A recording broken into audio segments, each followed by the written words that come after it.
Welcome everyone. Today we're going to discuss about future of university. This is our 401 episode. We have our world famous speaker, Professor Edward, Madam Ali Rice, and our honorable guest, Mr. James Eid. I want to start from Professor Edward.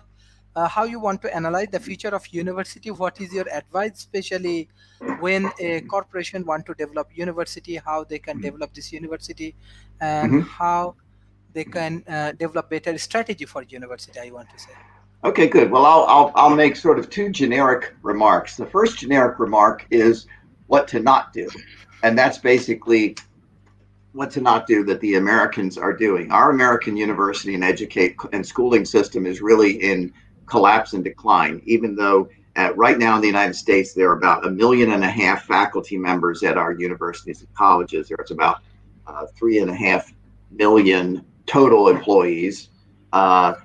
Total expenditures for universities and colleges in the United States is over $600 billion right now, just to put it in perspective. Of course, we're a very large country, but they're very, very serious problems.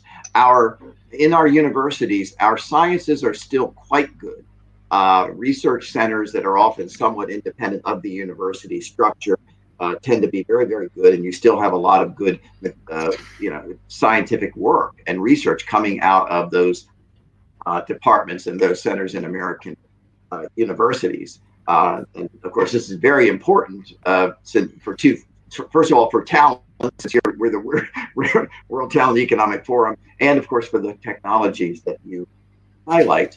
But much of the rest of the universities anymore in the United States are pretty bad. The humanities have suffered seriously because the universities tend to be dominated by a particular ideology that basically is against all of what universities used to stand for: research, open discussions, and all. We have censorship in universities.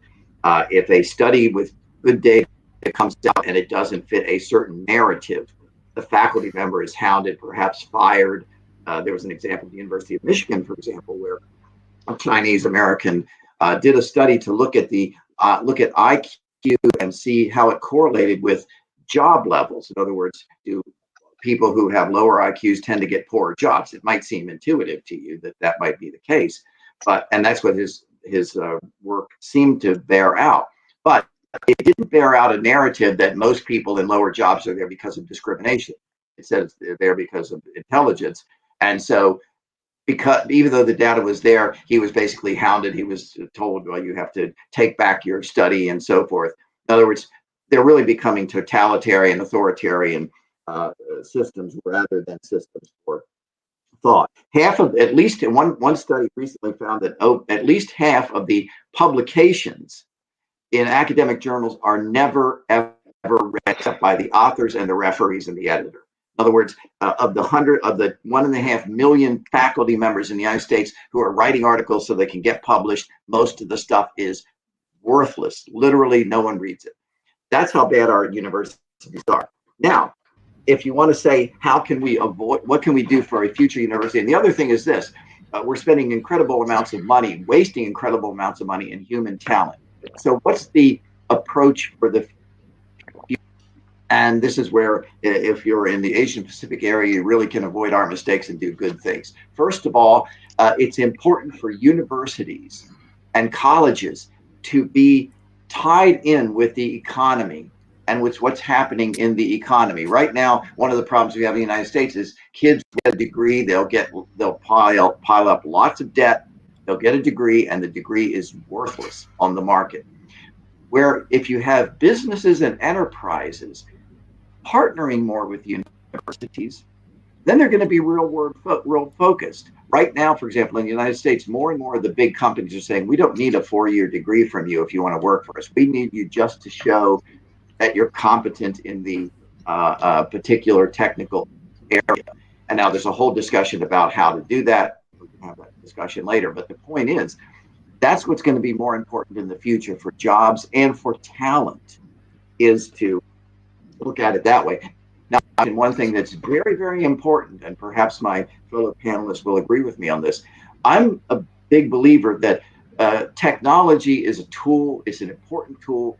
Entrepreneurs need to learn how to use the tool, but it's in a context of our full human selves. We used to have in this system in this country a system where you were educated in the humanities, in arts, and you had a full you had an education system that really tried to help you become a full rounded individual, and then you would go into whatever the area you're going to be in. You're going to be a computer scientist, you're going to be a doctor, a lawyer, an engineer, whatever it happens to be. That has been undermined sadly in this country. For example, a lot of what when someone becomes a freshman or sophomore, that is, they go right into college from high schools in this country. A lot of money is spent simply on bringing them up to par because the high schools and the junior high schools do such a poor job. So I don't want to leave the humanities out. Humanities are absolutely important. I could look at my bookshelf and see all my copies of Aristotle and art and so forth. But the point is, if you're putting together a new university, make sure it's reality oriented. Make sure that the people putting together the university and businesses especially understand where technology is going, what kind of talent we're going to need in the future. Focus on that, and then hopefully new institutions will emerge around this approach, which basically make more well-rounded individuals. I'll stop there because I want to hear my two fellow panelists, and then we'll go on to more details. I can give you more statistics, but I don't want to bore you too much at this point. Thank you, Madam Ali Rice. Okay, so my thoughts actually that since lockdown, I think the experience of education online has kind of transformed possibility. So I think what's interesting is there's a possibility to impart knowledge and challenges or set base and things for students without being in situ. So I think the actual kind of innovation that could be utilized to carry that opportunity to other people is amazing. And I also think that it's also kind of made people reassess the value of university. So how much they pay for fees, and I've got two nephews that are both at university in the UK, and both of them did most of their training last year online. And the youngest one was studying medicine, so he was able to go back in January. But some people that I've spoken to that have got children that are at university were basically paying for accommodation and fees, but their children were still doing the same study that they would have done if they'd stayed at home without kind of using any resources or. So I think that that's kind of a dichotomy really. So and there are some things, so practicals are difficult to do unless you're in situ, but there's other things that, so I think it's kind of weighing up the potential and how we move forward on how we can innovate through kind of that online education really. And I still think the secret is to have a local and global access. So I think that's the beauty of it all. And definitely I'm part of the Royal Society of Arts. And I attended an event and they said because of lockdown, they pushed online education 10 years ahead of where it would have been if we hadn't been pushed into a corner. So, and I think that's education across the board, but it's also made very obvious where there's still huge gaps and, and support, and that's kind of due to financial constraints and all kinds of things, but it's also made apparent where those gaps are. So I think, it's exciting, where we can push it, but we need to be aware of, where the discrepancies are as well. Mm-hmm. Thank you, Mr. Jamsid. We have our world famous speaker, Mr. Saridan Tatsuno, Mr. William. So I want to start from Mr. Jamsid, then I will give other speakers the opportunity. Mr. Jamsid, yeah. Thank you, Sharif. Yeah, this is a very important topic. And we do, in the United States, we do have a failure at the educational system in general, because it's based on a 19th century outmoded agricultural society and culture. And we've got a lot of the problems that Edward spoke of because of simply that. We could start with our grade school and change the way we teach. But this is obviously, there are a lot of forces against doing anything like that, because people have a tendency to resist change and to like the way it was done when they were in elementary school And so we have a lot of obstacles to overcome before we can make progress in this area in general. But we also don't want to look fondly at the past, because the university systems had a culture of their own, and they were based on outdated modes of thinking, prejudice, and ignorance in many cases. And so we don't want to glorify the past educational system either at the university level. And what we're talking about now is what Edward is talking about now is an age of cancel culture, which we're experiencing quite a bit, and it is mind-numbingly aggravating at times. But it's in response to this prejudice and ignorance. And so what we see is a pendulum swinging from one end way over to the other end in this cancel culture. And what we want is a balance. And we don't want to swing back to the prejudice and ignorance of the past. We want it to be in balance. So I think I would encourage developing countries not to cancel out other ways of thinking, to embrace other ways of thinking, and to accept something that anyone believes. You don't have to adopt their belief. So this is something that everyone has to form their own way of having discretion, not judgment, like putting down, saying bad, good, but discretion. See, that is, you look at that and does that make sense? Is the reason cogent? And if it is, then I will consider it and think more about it. And if it is not, then I will just say, well, that's your belief system. You're welcome to it. I will not adopt it. And the other thing that is plaguing the university systems in the United States is donors rule. And what we talk about is, where is the money going to? And the money is going to what makes sense for a capitalistic society. So yes, technology is still supported. Yes, science is still supported. And some of these other areas that don't result in money are discouraged, not invested in. And so we see some decline in those areas and a lack of decline in others. STEM, for example, or STEAM is still supported and gets a lot of support from people who are money oriented, and not so much as a well-rounded citizen briefed on all sorts of liberal arts and scientific or mathematical well-roundedness. You have all of that. That's the ideal, but we don't do that. We don't do that at all. And I think another thing that the university systems can benefit from is to once again focus on vocational.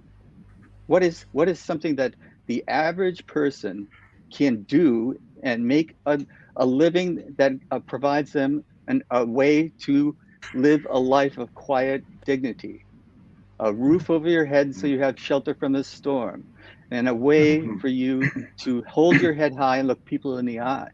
And this is what we must focus on as a country. So I think these are just my opening thoughts, but Sharif, thanks again for assembling a panel to discuss this very important topic. Yeah. Hey, James, sorry to Thank inject you. here, but I so agree with you on something. I just want to mention that 70% of Swiss kids go through an apprenticeship program. And some of them go on to the university, but many of them learn some kind of a skill or trade, and a lot of times they're advanced trades, electronics, things like that. So I just want to endorse exactly what you said. This is a very important point that you're making. Thank you, Professor Edward. We have our world famous speaker, Professor Sharidan Tatsuno. Sir, you are actually a serial entrepreneur. You develop a lot of startup. So your experience will be very valuable for our audience, especially we try to develop a future university. Startup can be a major thing. I think the young entrepreneur, they love to do that. So what is your advice and how we can develop this future university? Okay, very good. Sheridan Tatsuno from San Francisco. I'm a serial entrepreneur, an urban planner, a novelist. And so what I'd like to do today is look at 4 points that are very practical, because Silicon Valley, we tend to focus on action and building things. And we know what the problems are. They're very diverse. So I'll try to go one by one. First, experiment. Or in 2004, my daughter was studying in Aptos near Watsonville high school in the Salinas Valley area, Santa Cruz. And they had a problem in the schools with the farm worker children migrating, and they would lose some from the system, and so they were losing their education. So what they did is introduce PDAs, personal devices, like the little notebooks phones we have today. They downloaded all their educational content in the lessons, in their end tests, in the PDAs, so the kids could go and take them anywhere. They didn't need an internet connection. And they would go to the next school and download their test scores and homework and upload all the new classes. So the Santa Cruz Watsonville School District was able to track where every farm worker child was anywhere in the district. So they never lost them, and the children never lost their education. So first point, you don't need Wi-Fi. You can just go to the school, download right there at a hotspot. So that's the number one rule. So they did that 20 years ago. And I'm surprised educators didn't ever pick up on that, because we did that 20 years ago. We could have educated every poor child in the world already with cheap PDAs. All right. And now the smartphones are very powerful. Second, 10 years ago, I was an associate dean at the Jönköping International Business School in Sweden, because I'd worked at Stanford and he wanted to know how does Silicon Valley work. So what we did, though, is actually, it's interesting. I was helping as a TA, a teaching assistant, to the creative marketing class. And the professor said, you know what, my kids aren't coming to class, so I'm just going to cancel all lectures. And I said, what are you going to do? He says, we're going to try something different this time, because it's a creative marketing. We're going to have one class. Everybody breaks into teams of 5 students. And we're going to say, you have to pick a project, a hands-on project, to apply your marketing theories to a specific project. So the children, all the students, and I got 3 groups of 5 students each. All right, we met once a week, and then they could meet anytime. Now, we were focusing on blended learning. So what they would do is we're blending class and FaceTime with online. But most of the time it was online. And so what they did is they said, find a nonprofit, a school, a town, or whatever, that needs a marketing plan. So my students did. We got one for the airport, one from a eco-village, one for a company. And so what they did, we met first time, and the professor said this, all right, there's no mandatory reading. I have recommended readings, a theory, read it, and pick the theory that's relevant to your project. But I expect to have a theoretical section in there to apply your data analytics. So we did that. So the students we met once a week. I was 200 miles away in Stockholm. I was teaching remotely. So we'd meet, they'd call me up all the time on Skype. We met once a week for like an hour, each team once a week, an hour, so 3 hours, And then they met all the time, face to face, or, just in groups, coffee houses, wherever they wanted, but they didn't have to go to class. And they would meet with a teacher who, if they had questions about the theory and whatever. So we did that, and then they presented. We had a midterm presentation with everybody, and then the final. And my students all excelled.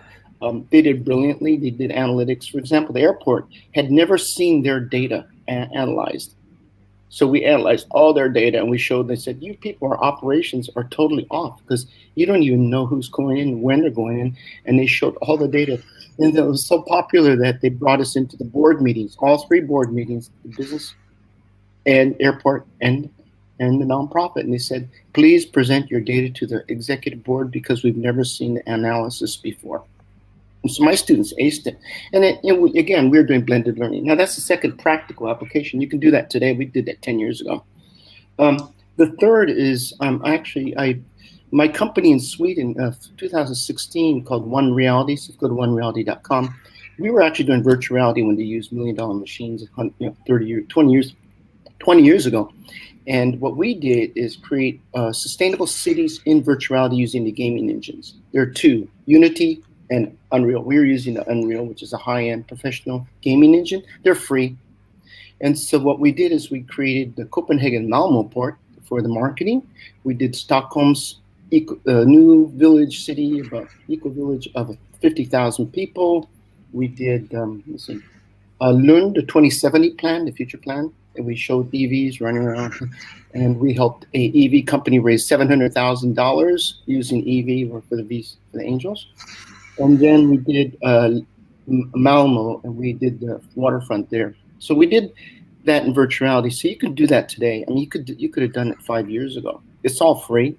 And you need to work with two people, one urban planners or designers or whatever you're doing.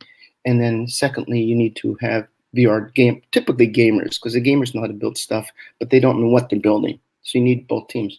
Now, so you could have done that 5 years ago. What we did recently is, actually 2017, 18, we did the Nobel Prize for Medicine. That was funded by HTC. They wanted to show that gaming engines are so powerful that you could use for the highest level of science. But scientists tend to be in the medical establishment tend to be very elitist. And so if we did a low-level science, they would just ignore us. So we went to the Nobel Committee, and they said, please do it for us. And so we got funded, and we built the Nobel Prize for Medicine 2017 on circadian rhythms, in which we demonstrated at the Nobel ceremony in 2018. And everybody was blown away. So we did it primarily for flat panels, because most people don't know how to use headsets, or it's expensive. So you could look at it on a tablet. In fact, I'll give you a link, and you could just look at the online version, the 2D version.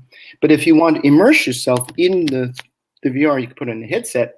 And it's fun because the cells are dividing. You fly through the blood cells and you're watching, so you can actually see. And what we did is the 3 Nobel laureates narrated how they won the Nobel Prize, the processes. So they would have 10 or 15 points and they would explain it. And we had text in there as well as the narration. Then you could understand. And so the students would study that, and we would have tests and see if they had mastered each process of the Nobel Prize. So you could be in it. Now today, I showed it to an oncologist, a UC San Diego professor in oncology, and she said, basically what VR is an immersive microscope of the future. It's the next generation microscope. And I said, why? He goes, well, you can pull up any data. Yeah, X-rays, CAT scans, whatever you want. Why? She goes, that's a microscope, because you can create a 3D version. So can you create a 3D version of a cancer cell? I goes, yeah, we do that all the time. Why? And he says, that's the next generation for cancer research, is you could scan in time lapse, any type, and composite. And then you could see, and you could actually, the doctor and the patient could walk around inside the patient's cancer cell and watch it, time lapse, to see if you did treatment, how it would affect. So that exists already. We did that 4 or 5 years ago, and UC San Francisco's doing it. Many of the medical schools are now applying it. But in the next year or two, probably it'll be in all educations for children from kindergarten all the way to college. And you just need, it's a gaming engine, they're free. What you need, though, is 2 things, and this is really important.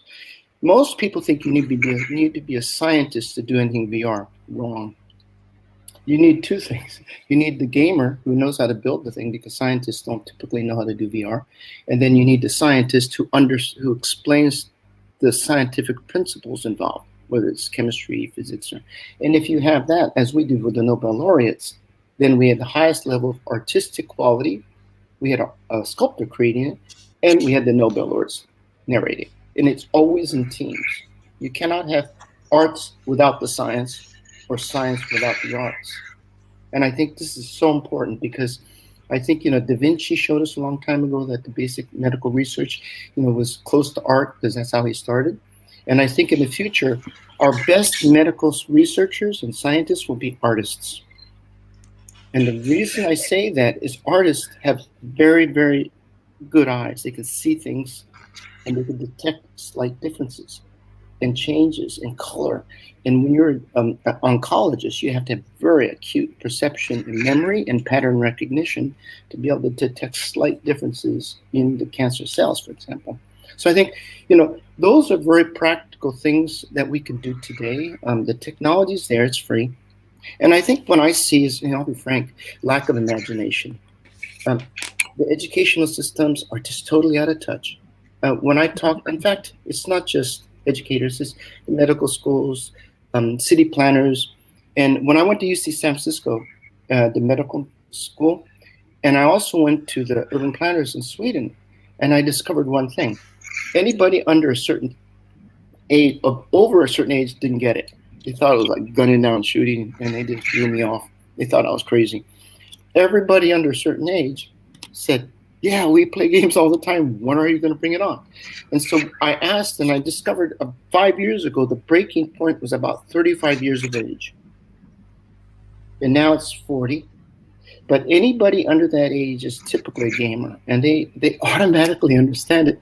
And they're wondering why it's not mainstream in education or business or any science or any kind of enterprise, because they already do it now.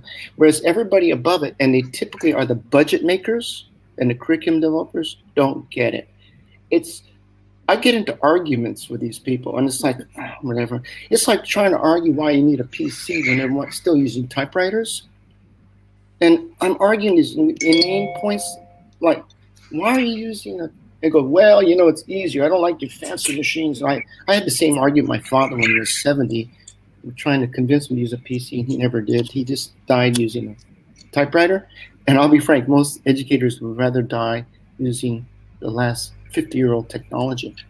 And I think that's totally insane. We're really denying young people the opportunity to use the most powerful technologies in the world, AI, VR, everything, blockchain, and we can make it interesting too. And one of the thoughts you can have is you can gamify it. So for example, the game it's like Pokemon. Can you find the cancer cells in this 3D model? How fast can you find them all? That's what scientists have to do. Or secondly, if you find them, can you tell us exactly the symptoms and what's wrong with it, each point of the cancer cell?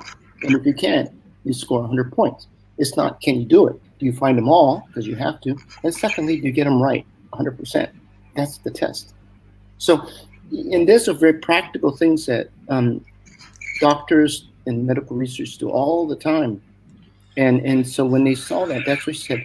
The virtuality, for example, is the next generation microscope. We just don't realize it.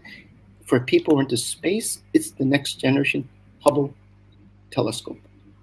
Think about it. You could integrate. We could drop in any space data from any satellite and build a composite 3D world, and you can do it today. I actually, 5 years ago, NASA Ames. Okay, a little background real quickly. I was involved in NASA Ames for the mission to Mars 2004. And we did is we designed, I did the public-private partnership, which is called commercialization today.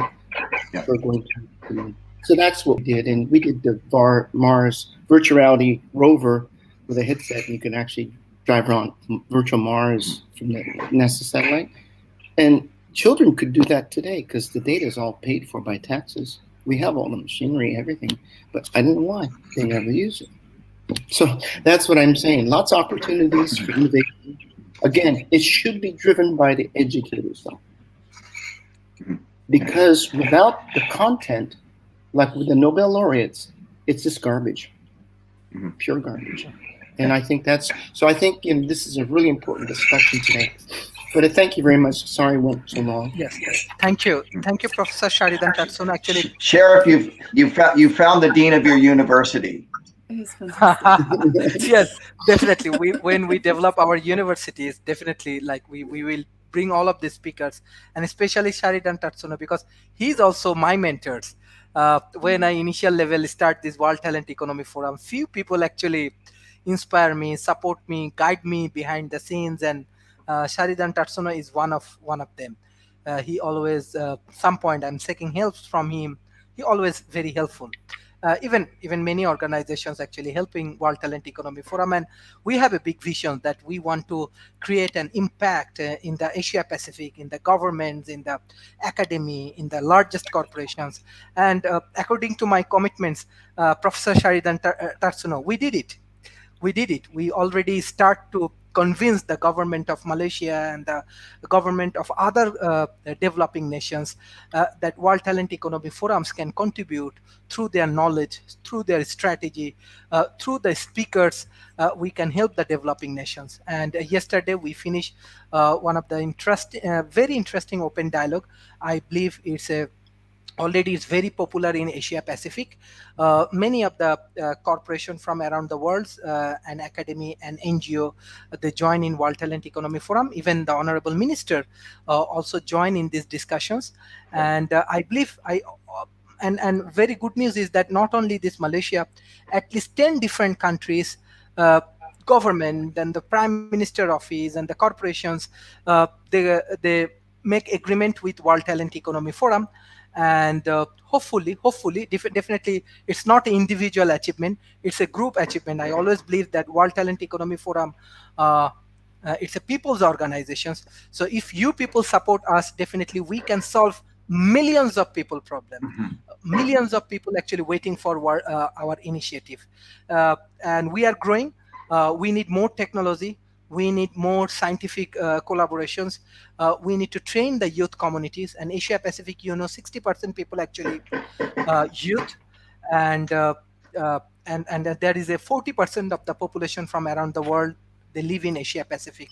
So your contribution may change millions of people, and it's possible. So we did hard work last, especially after when COVID come.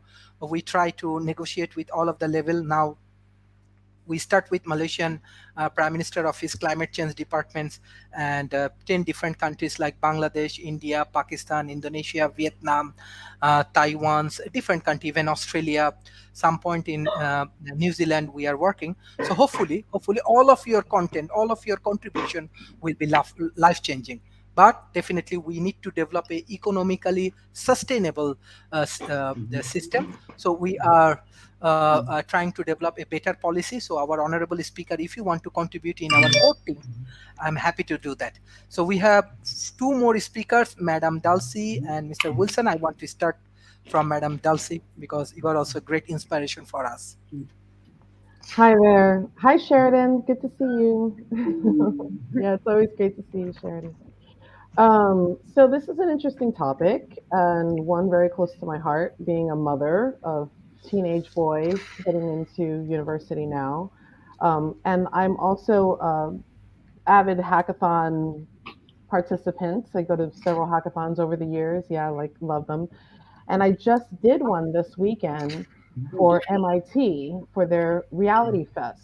And the thing that they were focusing on for Reality Fest was how do we create the hybrid platform of the future for students to learn at a distance as well as in person and have that remote connection with each other, either through virtual spaces or through different hardware devices that they could potentially have on their desks that allow them to connect and stay in the lesson, in the hackathon, in the event, and not lose any steam while being remote. They'd get distracted, family calls. How do we get people back into the flow of working as a team to come and solve a problem or solve a challenge to create some products at the end? And doing this remotely is really hard. Also, the limitations of the hardware, the limitations of the platforms that are available are also, there's a lot of friction in entering some of these spaces.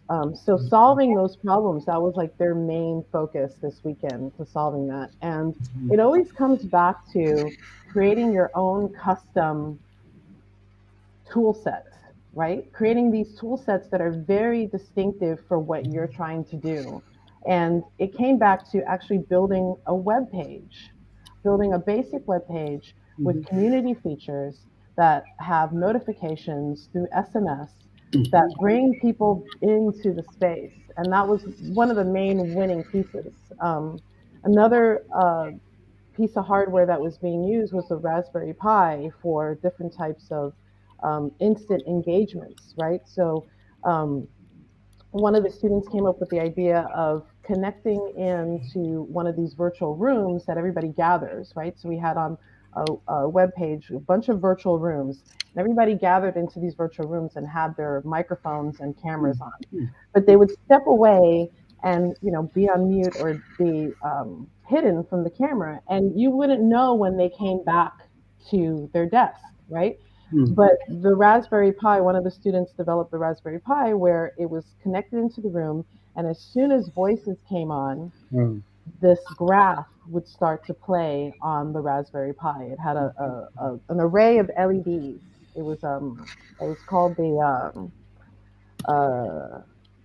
set hat or the stage hat. I forgot exactly what the name of it was, but it was an extra card that you put on top of the Raspberry Pi that had an array of LEDs Mm. that would then show you like a wave of voices. And if it was a different voice, it was a different color.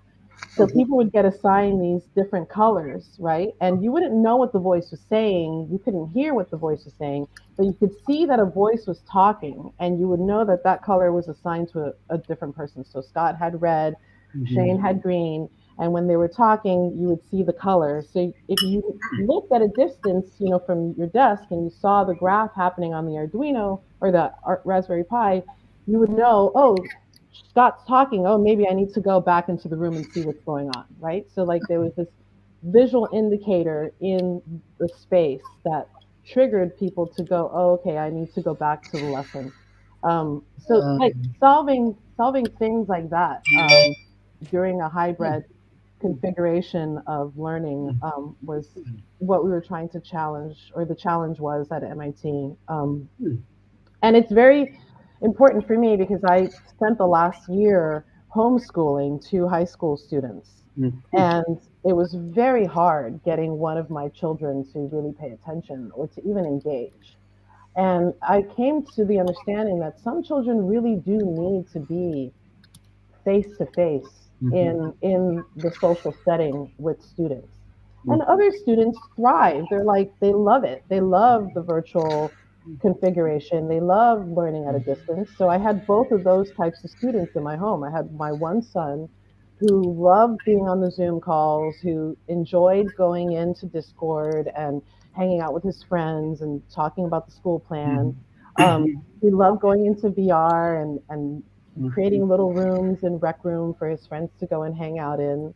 And he's a basketball player, so he'll go and play basketball. So he'll have face to face time with them. But he really, really enjoyed the distance learning aspect of it. Where my other son just did not take to it at all. He had a very hard time, very, very hard time. mm, And now he's in school full time. And the other kid, he's doing hybrid. It's interesting. It's just like, they have a choice. And they're fortunate enough to be in a school district, the Burbank School District, that offers that and supports it and makes sure that each mm, kid has a laptop. If they have school lunches, they deliver them to the home, or they give them, or they set them up in a place where the parents and the students can easily go get it if they need it. So it's very supportive in that way.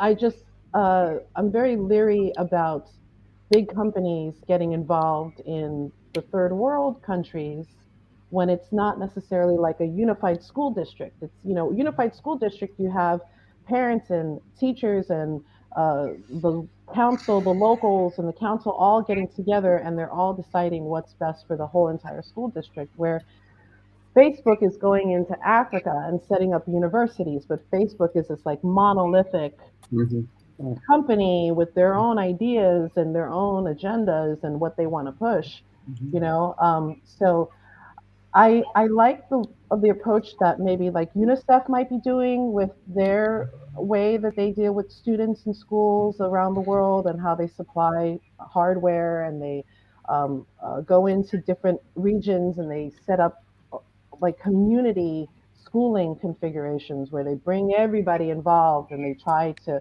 establish. But that's mm, mostly in war torn countries, and usually, like my uncle, for instance, he was one of those people who went into Afghanistan to help set up the school district there right mm, after 2003. And he was very successful and set up many schools for young girls and young boys that were safe places. They got hot food. They had a laptop. The one laptop per child initiative was happening at the time. So he was passing out those laptops. They were Linux based computers. So these kids were learning how to do mm, mesh relaying and setting up different kinds of applications to communicate with each other from different communities, miles away from each other. mm, Now, all that effort is gone now that, we pulled out of Afghanistan. The Taliban came through, they completely decimated it all. But none of those learnings are gone. So there's a lot that we can learn from that, from those initiatives, and maybe apply moving forward in the future on how we start blanketing educational systems, these hybrid educational systems around the world. Mhm. I also see that these hybrid systems will definitely help with the cancel culture pendulum swinging. Yeah, because the more students are aware of each other and aware of their surroundings and aware of um, the differences in culture and aware of like nuances. Like that's the thing. Where the nuance in life is completely getting washed away. And Mhm. people are reacting from one extreme to the other and not really seeing the nuances between cultures. Mhm. And that's another thing that scares me about Facebook and Google and Apple coming in and being these monolithic companies, um, Yeah. pushing education is that those nuances completely get washed away through their standards, through their terms and conditions, through the way that their algorithms are developed. And that's kind of scary. So I'm all for the open source. Oh, another thing at the MIT hackathon, Mhm. they chose not to use Discord or Slack to have these rooms to communicate with. They are now using this application called Element. And what Element is basically a Discord and Slack, but it's completely encrypted and it's through two-way off connection. And you need a password key application generator to go into it to retrieve your information and your data while you're in there. So it's great for developers and students who want to collaborate with each other but not necessarily have this big brother company reading all their data, reading all their information, taking their ideas from them. That's the one thing I really am leery about Facebook is, they're really pushing people to use their platform for everything. You're going to use our platform to communicate with your family and to connect with your family and your friends. You're going to use our platform to learn something and take courses. You're going to use our platform to date people, and you're going to use our platform to run business. Like all of that in one place is really very scary to me. And business and education, I definitely feel should be completely pushed away from those big monolithic companies that are looking to really, funnel the metaverse or funnel these hybrid configurations through their platforms. So the more initiatives that we can do and more tools that we can create that allow people to engage at a distance but feel safe and have their privacy and know that their data isn't being siphoned off and sold, I think it's the better. So that's what I have to Thank say. you. Thank you. Mr. Wilson. Hi, I hope everybody can hear me. So thank you, Sherry, for inviting me.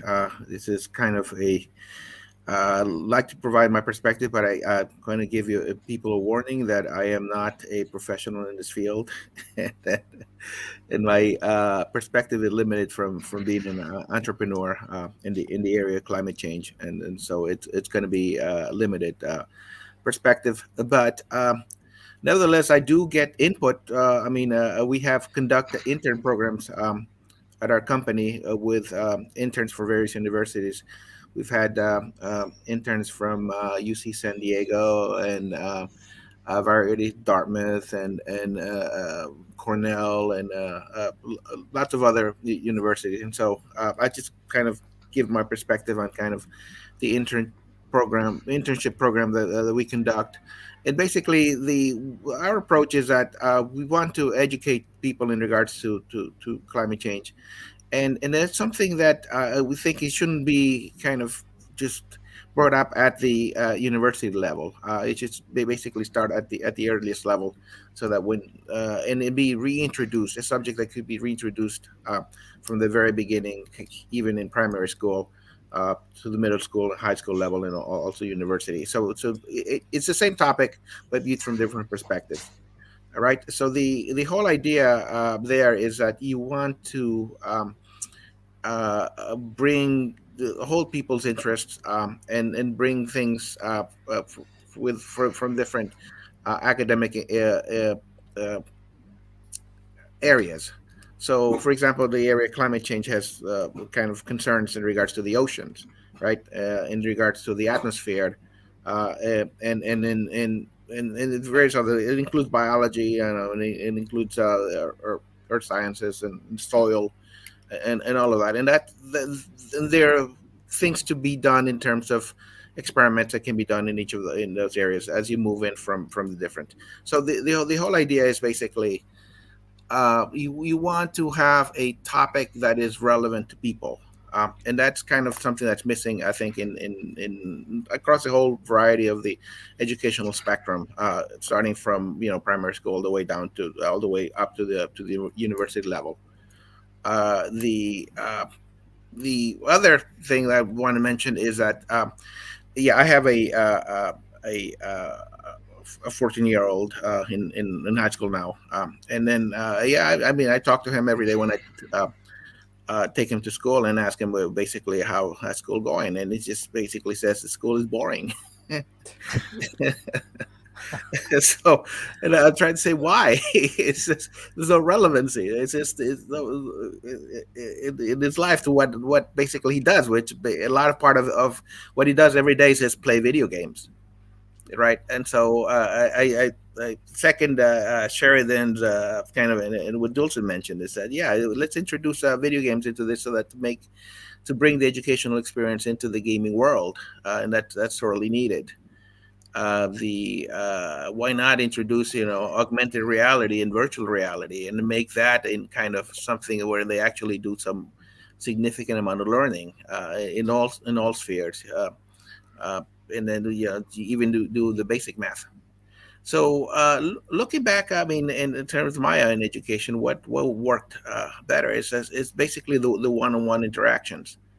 Right now, I mean, if you go to I mean, to a classroom, typical classroom, you have what 30, 40 people kind of in front, 30 students in front of one teacher, kind of the teacher's kind of just spouting stuff up, and you hope that the transmission of knowledge gets changes brains, right? And it typically happens that basically you get just a few really interested in students, and then the rest of this stuff is just lost. So the effectiveness of the transmission of knowledge is the efficiency rate is not very much, and it's kind of a shame because this represents like wasted talent, and that's something that we don't shouldn't definitely correct for. I mean, and the other thing in terms of worldwide concerns, right? Right now, for example, students in India, for example, or just in country developing countries, they don't have the opportunities that developed countries have in terms of having a good education. And so it's something that we need to work on. The future university has to work on in terms of democratizing university training. And that's something that it's to the detriment of us not to have everybody on the planet trained as much as they can to the highest level that they can. Doesn't mean that everybody should go to college. I think actually that's definitely not the case. Not everybody should go to college, but for those that are interested and that can benefit from it, yeah, we should try to really push really hard to get this training into the individuals. And now that goes basically, how do we change this kind of how do we bring down those silos in terms of universities?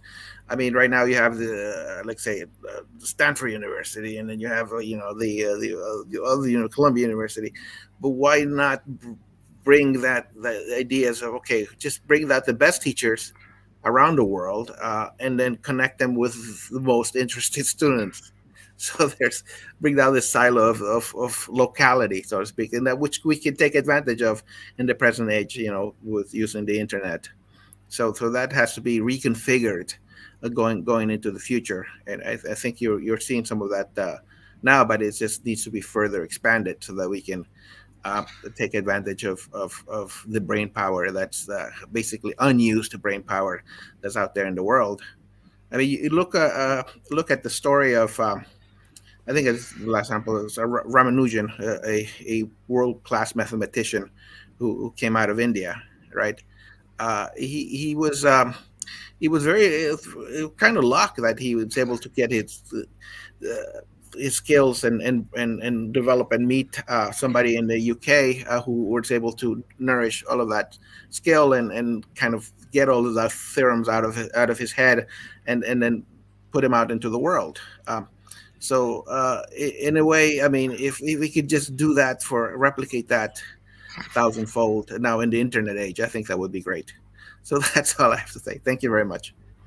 Thank you, thank you. This is really excellent discussion, and especially for the people, those who want to join in education industry. And beside that, World Talent Economy Forum, we are working with different countries, University Grant Commission, those who actually managing different universities, and we also arranging show like this kind of dialogue for University Grant Commission. I'm sure this kind of dialogue actually helpful for them. Beside that, I just want to say that the speakers, especially what we have right now, they are the best in their fields. Professor Edward, Professor Sharidans, Mr. Wilsons, Mr. James Eid, Madam Ali Rice, Mr. Dulce, Madam Dulce, everyone actually doing the great work in their industry. So I'm sure they will be happy to help different countries, people, organizations, and governments. So we are trying to do so. We are developing a lot of solutions from World Talent Economy Forum, and we are doing research. Actually, we want to provide solution based on the local demand. So from the speaker side, those who want to join in our core teams, you want to support our initiative, we are open for that. On the other hand, the audience, if you need any kind of support from World Talent Economy Forum, from our speakers and from our board of advisor, I'm sure they will love to do so. So thank you for your excellent analysis. I directly want to go for the concluding remarks for today. I want to start from Professor Edward. Well, this has indeed been an excellent discussion, and I really appreciate everything that everyone said. Sheridan, you should be the dean of all of our universities, as far as I'm concerned. But I'll make a couple of quick points here before I leave. In Peter Diamandis' excellent book, The Future is Faster Than You Think, he talks about the problems of the one-size-fits-all education model, which is basically a sage on the stage who stands there, a teacher who just stands there and lectures in the classroom. And this is kind of reflecting what Wilson has just said. Peter says, while economical, a teacher preaching to a classroom filled with students tends to divide pupils into two dispirited groups, those who are lost and those who are bored. And since I have twins, I know that one of my twins is absolutely lost with the approach and the other is absolutely bored with the approach.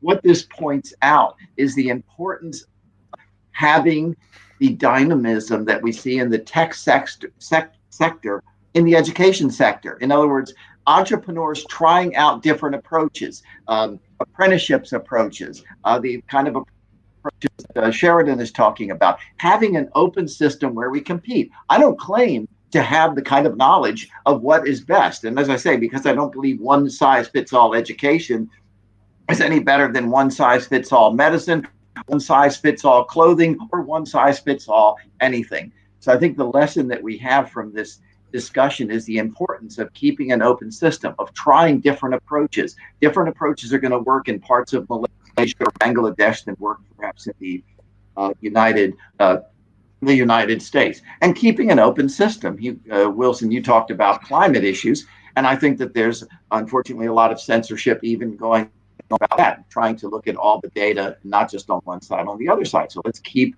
the discussion open. That's absolutely fundamental, because when we're talking about talent, we're talking about human minds. Human minds have to be open. They have to analyze. They have to judge this and that and the other. They have to keep a critical perspective on things. I want to see a Steve Jobs and a Bill Gates and a Jeff Bezos and an Elon Musk emerge in the education area. I want to see those kinds of entrepreneurs do for education what the entrepreneurs I've just mentioned have done for their areas. So again, Sharif, thank you for an excellent discussion. I'm really excited about your projects going forward.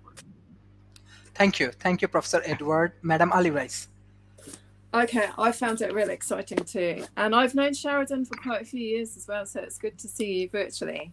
So I actually think that the secret to education is to make sure that the students are inspired and engaged and empowered to think for themselves.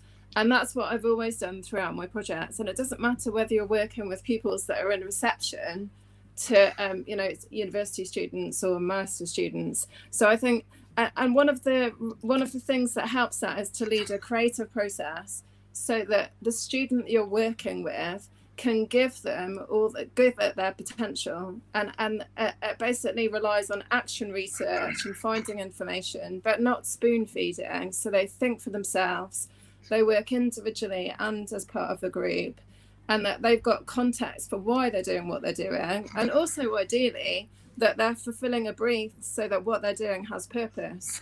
So, so that actually is going to affect something, whether that means that they're building prototypes that you could build, or, or kind of working out kind of solutions to when Dulcie was talking about the, there's, what was it that you were talking about? The hackathon. Yep, the way that, and these young people, they've got incredible skills. And they need to, be part of the solution. So we need to be a bridge between our generation, and our children, to make sure that we create this kind of incredible future that's bright and encompasses, our hearts and minds. So I think it's, and there needs to be kind of a sustainable way of doing things. And we do need to try and block, what's happened ongoingly, because gatekeepers that are there aren't misusing funds and not kind of giving access to where it needs to be. And so it's not difficult, but we need to change the way things are to make things better. And that creativity is key. So I'm part of the Royal Society of Arts, and so Ken Robinson was probably our kind of best known fellow, and essentially creativity's always been key. So, and arts and science and where they meet, that interconnection of things is where, that's where innovation happens. So, and having teams of people that think differently, but kind of share their thoughts, that's where collaboration and co-creation brings up kind of genius. So, it's incredible. So, yeah, I think that kind of creative dynamic and creative process is key. Thank you. Professor Sheridan.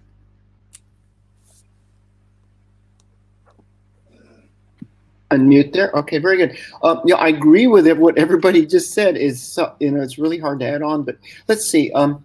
I guess what I would do, I'm bounce off first of Dulce. I agree 100% that we need to focus on the mass of people in poor countries first.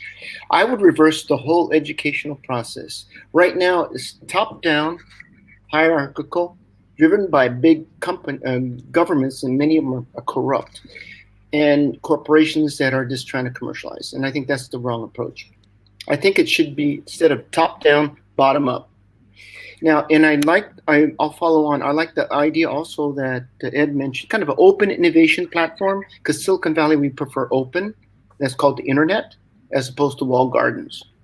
So I think, and if you have a walled garden, it should be controlled by a community group. I agree with Dulcie, everybody, Ali and everyone, and not by some corporation or government, even national government, because you have problems there. And I think if you do that, you have more variety. I think UNICEF could be a possible sponsor. I think they should follow up with the Afghan experiment there and do learnings from that, and then develop a program that could be replicated easily by all the communities around the world.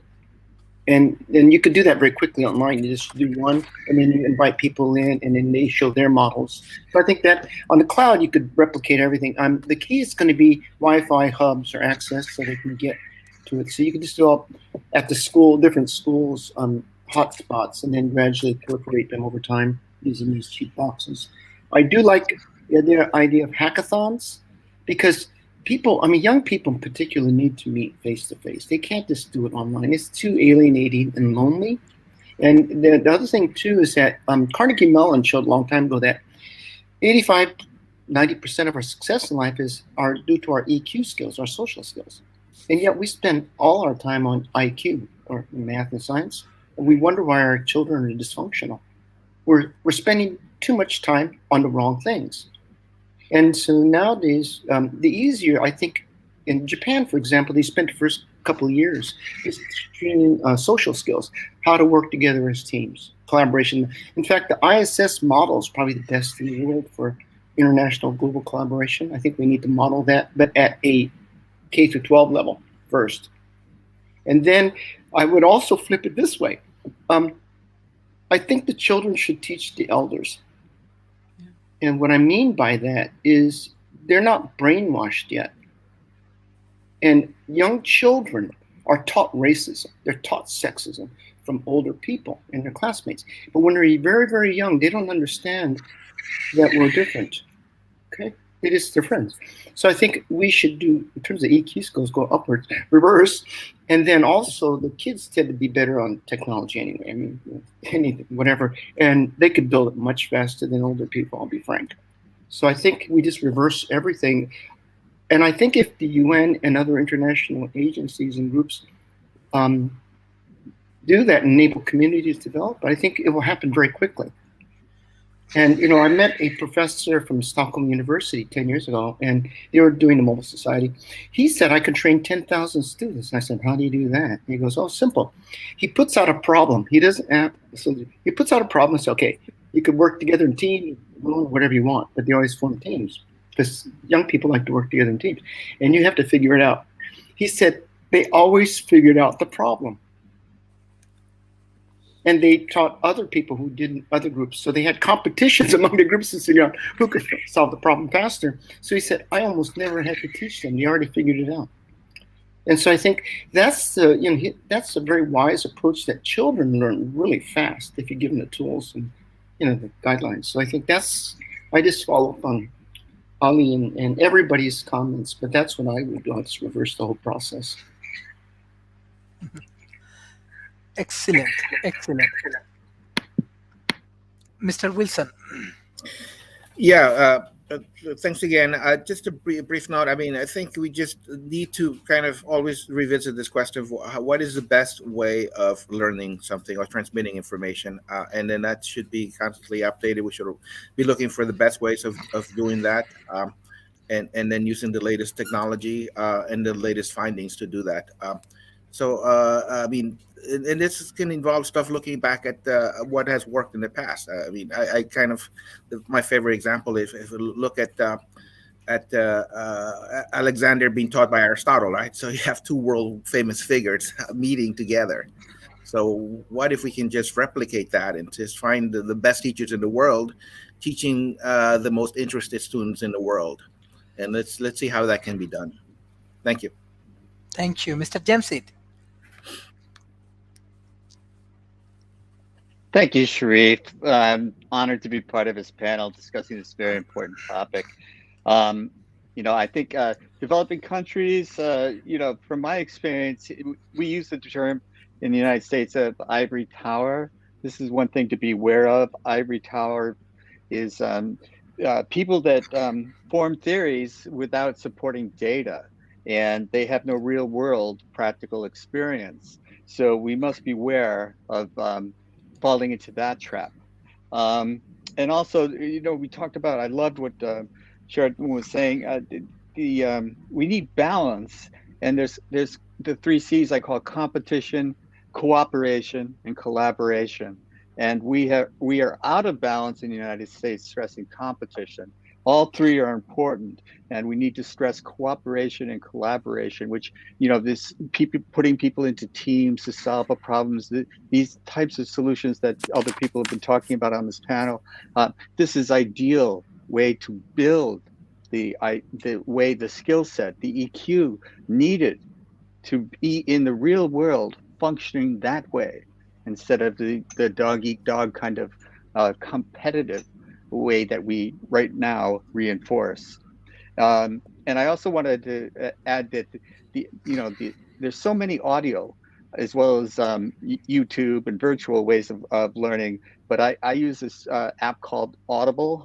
I don't own any stock in it or anything like that. And I've taken courses in Stanford, Berkeley, Yale, Cornell, and many others. And And this has just been a tremendous way for me to, like when you're working out, you just have this stuff on and it's fascinating. And I did ancient Roman history. I did quantum mechanics, so you can do anything that you're interested in, or anything that you might need to build a skill set to do something that you want to do. You needed to build that skill set. There are ways of teaching yourself, not relying on teaching others. And yeah, the sage on stage, that never worked for me. And I always just taught myself, in economics, the macro 1 and 2, they both use the Samuelson text. I just read it, it's like, okay. And I would go daydream throughout the class. So it's, these are different people learn different ways, and we must be adaptable to that too. And I love the idea of the PDAs, just make them available. The corporate sponsors, they might start thinking about sponsoring the PDAs in the school systems, rather than you're using your money to support politicians to create policies that are in your favor to make more money. This is a way of changing society that has lasting value and is meaningful. And it's not going to be reflected in your quarterly reports, but it would be useful to society. And I just want to say, we also need that balance that I was talking about between the online and face to face. Because, yeah, as a couple of panelists were making the case, this face to face thing, you can't do without it. You really can't. Because, isolation it has many problems that come along with it. Isolation is not your friend. So learning to talk to other people, to cooperate and collaborate with other people in face-to-face environments is a skill set. It wasn't when I was born with. I had to learn it. So, these are things that we also want to stress early on in our educational systems. But the online capabilities now, I couldn't even dream of them when I was growing up. And yet here they are. And I won't say that they're miraculous, but they are marvelous. The last thing I'll say is, if you state the problem accurately, it's half solved. So what I heard today was stating the problem accurately. And so the solutions are right behind, and they're available to us. And what we need is sometimes the political will, but start with yourself, the individual will. Change yourself first, change those in your sphere of influence, let them do the same, and build from the ground up. That's the way society changes. Thanks very much, Sharif. Wonderful show. Thank you, Madam Dulcie. Thank you. I wanted to let James know that I created a virtual chess game on VRain. Yeah, it's called vrain.space, and I'll give you the URL in the chat. And it's a virtual chess room, and you can spin up your own VR chess rooms and play virtual chess socially with people in there. So I would love for you to check it out, and if you want to talk more, we can definitely talk more. But I wanted to say, most importantly, beyond all the educational systems and the hybrid systems that we can come up with, and who's actually controlling the educational platforms that people engage on, I think we really need to kind of step back a little bit and really think about mental health as a core, as a society. We right now are suffering from insanity, like a global insanity, and I think we really do need to kind of step back a little bit and start reevaluating what community means, and what family means, and what our local municipalities, what those areas mean. Like starting locally and empowering people locally, I think, is the most important thing that we can all do right now. I live in Santa Monica, and I see, homeless people everywhere around the streets, encampments right now. And I bet you anything, if you walk and talk to some of these people, some of them are brilliant people that have gone to college or have, had amazing lives before some kind of crazy downfall happened to them. And now they're trying to rebuild themselves. And society is to a point where it kind of throws people away when you get to a certain age, or when you hit a certain level of economics, or if you don't necessarily have a certain status in society, you're kind of pushed and thrown away. And that causes mental insanity around us, all around us. And I think stepping back and realizing that community is the most important aspect, and uh, socializing with each other and learning from people in our community, and chains and family, from elders, from our peers, from best friends and such. That's the best way to like heal society, is to be more connected with each other and not necessarily so separate from each other. And using technology to do that is awesome, but we need to be very careful about allowing people to take over and keep us bound in this kind of like just not healthy way of thinking.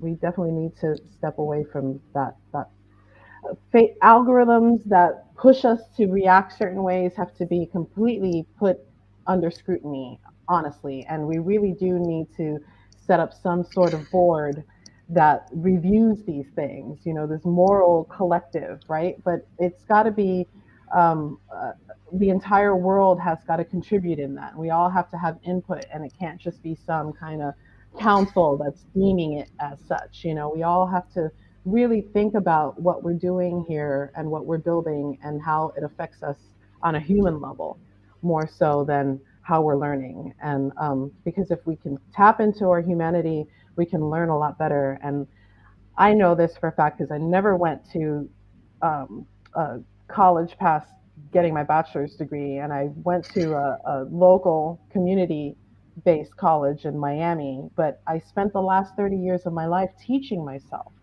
I've become a PHP technologist, a LAMP technologist, a full stack node developer, a VR person, a 3D artist.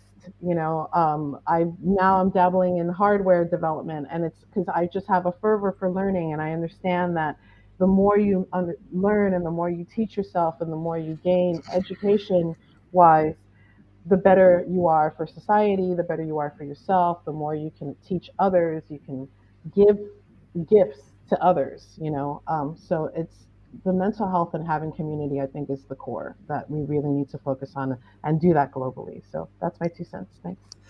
Thank you. Thank you. This is really excellent discussion from all of our speakers. World Talent Economy Forum always focus on talent. I know that talent is everywhere and we have to nurture the talent. That's why we need a great mentor. So these are the people, they are the great mentors. That's why I developed this World Talent Economy Forum. And if we work together, I believe many of the talented from around the world, they will be benefited, and they can come to the front line. And if the talent can come to the front line, they will be more confident. We always talking about the problem, we always talking about system error, but World Talent Economy Forum, we believe in action, we believe in lot of initiative. So hopefully with all of your helps, we can contribute for developing nations and we can develop a better world. So thank you, Professor Edward, Madam Ali Rice, Professor Sharidans, Mr. Wilson, Mr. James Eid, and Madam Dulcie for your continuous support for World Talent Economy Forum. Bye-bye and take care. Thank you. Bye. Bye all. That was really good. Excellent. Good to see you, Sheridan. Take care, guys. Okay. Bye, everybody. Have a good